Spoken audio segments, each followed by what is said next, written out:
राजस्थान के शिक्षा मंत्री मदन दिलावर, जो राजस्थान के एक फायर ब्रांड नेता हैं। सर, आपका न्यूज 18 पर स्वागत है। सीधा सवाल, इस बार राजस्थान में आप कितनी सीटें जीत रहे हैं? देखो, भारतीय जनता पार्टी की पूर्व की भांति ही 25 की 25 सीट भारतीय जनता पार्टी जीतेगी राजस्थान में। मदन जी, राजस्थान की सबसे चर्चित लोकसभा सीट बाड़मेर जैसलमेर है, जहां पर एक 26 साल का युवा रविंद्र सिंह भाटी जो लगातार चुनौती दे रहा है, उसके बारे में क्या कहना है आपको? देखो, मुझे आज तक कोई भी कैंडिडेट ही कहता हुआ नहीं मिला कि मैं तो हारूंगा ही। सभी यही कहते ये सीट तो मैं जीतूंगा ही।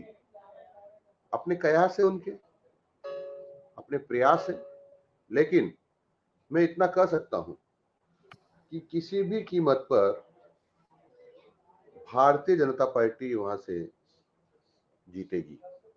मदन जी, एक 26 साल के युवा की इतनी पब्लिसिटी, आपको लगता है कि रविंद्र सिंह भाटी के पीछे कोई बड़ी लॉबी काम कर रही है, या जो 26 साल का जो युवा है वो चुनाव जीत सकता है? 26 साल का क्या, 18 साल वालों ने इस देश में बड़ी क्रांतियां की है। तो केवल इसके आधार पर ये कहा जा सकता है जो कम उम्र का चुनाव लड़ेगा तो वो जीत जाएगा, या कम उम्र का चुनाव लड़ेगा तो वो श्रेष्ठ हो जाता है। ऐसा कुछ होता नहीं है। हम भी रविंद्र सिंह भाटी हम भी 27 साल की उम्र में चुनाव लड़े थे, और मैं 31 साल की उम्र में मंत्री बन गया था। रविंद्र सिंह भाटी के ऊपर एक आरोप है कि उन्होंने लंदन के अंदर भारत विरोधी प्रोफेसर से मुलाकात की थी, उसके बारे में आपका क्या कहना है? देखो, उसके बारे में मुझे पूरी जानकारी नहीं है, इसलिए बिना पूरी जानकारी के कुछ कहना ठीक नहीं है। मदन जी, आप अपने बयानों की वजह से लगातार सुर्खियों में रहते हैं। हाल ही में आपने अकबर के ऊपर एक बयान दिया था जिससे एक तबका नाराज हो गया था। तो आखिर क्या वजह है कि आप लगातार इस तरह की बयानबाजी करते रहते हैं? सच्चा पुत्र, देशभक्त मेरे बयान से नाराज नहीं था। सबने मेरी बात को ये कहा है कि आपने पूरी ताकत के साथ सत्य को उजागर किया है। इतिहास इस बात का साक्षी है कि अकबर एक आक्रांता था, लुटेरा था, और मीना बाजार लगा करके हमारी बहनों को, बेटियों को, माताओं को उठाकर ले जाता था, उनके साथ कुकर्म करता था। इसलिए कुकर्मी था, दुष्कर्मी था, बलात्कारी था, इसमें कोई दो राय नहीं है। मदन जी, हमको आपको महान पढ़ाया गया। ये हमारे साथ जाती थी। हमारे महापुरुषों को उसके आगे छोटा दिखाने का प्रयास किया, ये ठीक नहीं था। ये हमारे मनों में, हमारी जो जनरेशन है उसके मन में ये हीन भावना पैदा करने की कोशिश की कि हमारे पूर्वज कमजोर थे।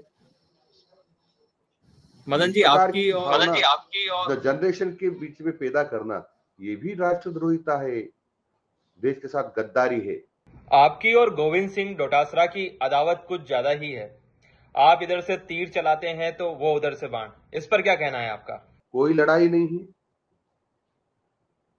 वो यदि ईमानदारी से काम करते तो मेरे अच्छे मित्र होते, परंतु उन्होंने ईमानदारी से काम नहीं किया, भ्रष्टाचार को पनपाया। राजीव स्टडी सर्कल के लोगों के हाथ में पेपर की स्ट्रांग रूम की चाबी दे दी, जिन्होंने रात में खोल करके पेपर बेचते रहे, और वो कांग्रेस के कार्यकर्ता थे, नेता थे। कांग्रेस ने आरपीसी के मेंबर को 1.5 करोड़ रुपए लेकर के बनाया। अब ये सब योजनाबद्ध तरीके से, जैसे चोर योजना बनाते हैं ना, डकैत, आज कैसे डकैती डालनी है, क्या करना है, ऐसे ही अशोक जी गहलोत साहब ने और गोविंद सिंह जी डोटासरा ने योजना बनाई कि राजस्थान के युवाओं को कैसे लूटा जा सकता है, इनके भविष्य को कैसे खराब किया जा सकता है। ये सब योजना बनाई इन्होंने और करोड़ों रुपए कमाया। इसलिए अब एसओजी की और ईडी की सुई इनकी तरफ घूम रही है। कई सारी छोटी मछलियां पकड़ में आ गई हैं। ये मगरमच्छ अभी जाल से बाहर है। अब ईडी और एसओजी की सुई घूम रही है, और जांच में ये प्रूव होने वाला है, क्योंकि बिना किताब के तो प्रूव हो गया है। ये सब जानते हैं, रिकॉर्ड पर है कि राजीव गांधी एसटीडी सर्कल के लोगों के हाथों में उन्होंने चाबी दी थी स्ट्रांग रूम की। ये तो शाश्वत सत्य है, ये तो रिकॉर्ड पर है। तो इसलिए साफ जाहिर होता है कि अब ये जेल में जाएंगे और भगवान भी इनको नहीं बचा सकता, परंतु कोर्ट में एक दरख्वास्त लगाएंगे, यहाँ बीजेपी की सरकार है, हमको जान को खतरा है, तो फिर मजबूरन हमारी सरकार को फैसला लेना पड़ेगा कि यहाँ से अन्यत्र जेल में भेज दो, तो तिहाड़ जेल की सिफारिश हम करवा देंगे ताकि ये अरविंद जी केजरीवाल से मिल सके और अगली बार जो 2028 का 28 या 29 का चुनाव होगा उसकी जीतने की योजना बनाते रहेंगे जो असफल होगी। और कोशिश करूंगा, क्योंकि मेरे मित्र रहे हैं तो फिर कभी जेल में मिलने भी जाऊंगा। कितने दिन बाहर रह लेते हैं, ये दिन गिन रहे हैं, आज नहीं चला जाऊं, कल नहीं चला जाऊं, परसों नहीं चला जाऊं। और ये करें हम बहुत ईमानदार है, जैसे आपने देखा वो केजरीवाल जी क्या करते, मुझे मुख्यमंत्री पद से कोई चाव नहीं रहने का, मैं ठोकर मार देता हूं। अब छोड़ नहीं रहे जेल में भी, ऐसे ही अभी तो ये नखरे करते रहेंगे ना कि जाएंगे जरूर जेल। राजस्थान में पिछली बार कई पेपर लीक हुए थे। आप शिक्षा मंत्री हैं, आप राजस्थान के युवाओं को क्या आश्वासन देना चाहते हैं? कि हम पूरी कोशिश करेंगे कि पेपर आउट ना हो, और पेपर आउट कहीं हो भी गया है तो उसमें शामिल लोगों को कठोरतम सजा देंगे। तो ये थे हमारे साथ राजस्थान के शिक्षा मंत्री मदन दिलावर। मदन जी, न्यूज़ 18 से बात करने के लिए बहुत बहुत धन्यवाद। धन्यवाद जी, नमस्कार।